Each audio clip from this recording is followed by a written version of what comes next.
Hi, I'm Aurore.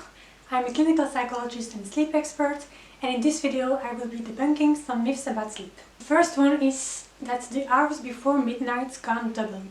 Now that is not correct, and the reason why people say that is because in the first half of our night of sleep we have a lot of deep sleep, and then in the second half we don't have a lot of deep sleep anymore and we mostly have REM sleep.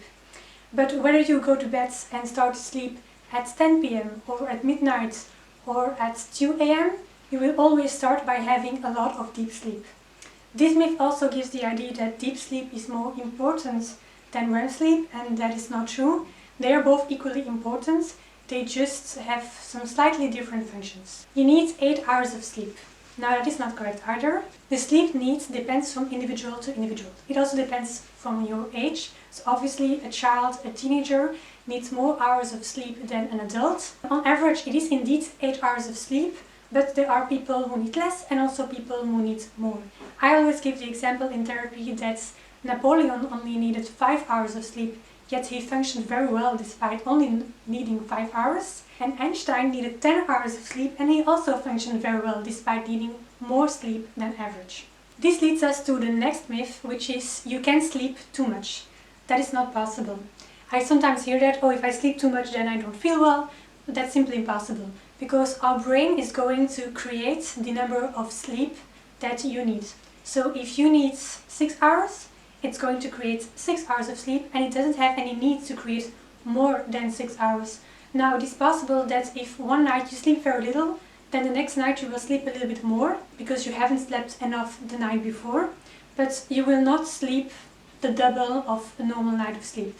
So you can sleep less than what you need, but you cannot sleep more than what you need. REM sleep or dream sleep is the deepest sleep stage.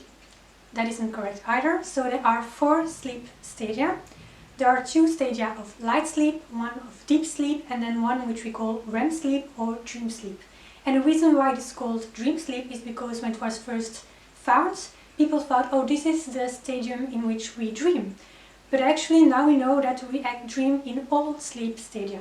But in REM sleep, that is where we have the dreams that are really stories. And when we look at the brain activity during that stadium, we see that actually the brain is very active. Almost as active as when we are awake. So it is not at all the deepest sleep stadium, on the contrary, dream sleep is actually the lightest sleep stage. Warm milk will help you sleep. That is partially correct, in the sense that we know that if you believe that warm milk will help you sleep, it will indeed help you sleep. So it's really more of a placebo effect.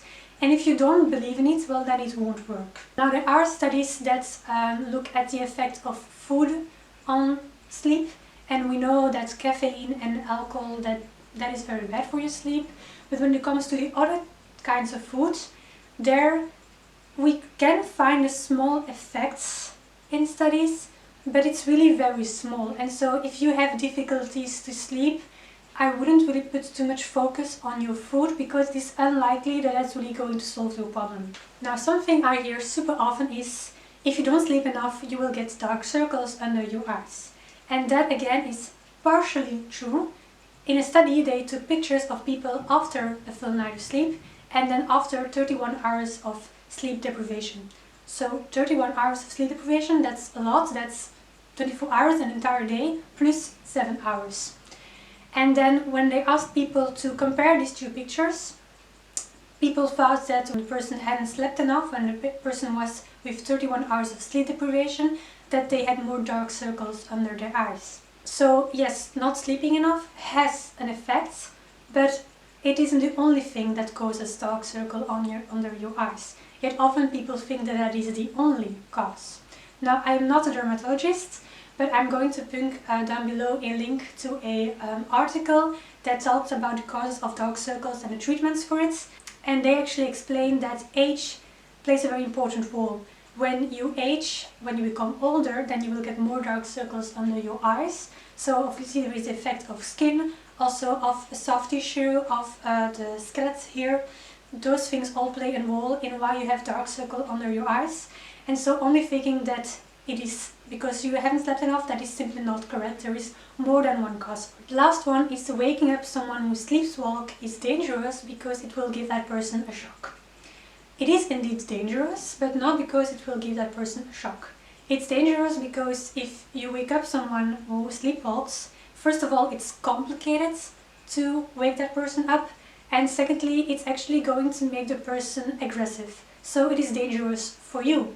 You might get hit, for example. So if someone sleepwalks, the best thing you can do, especially if that person is walking around the house, is to gently lead that person back to its bedroom, and also make sure that the bedroom is a safe place. So the best thing you can even do is like close the windows, close the door, to make sure that a person cannot hurt themselves.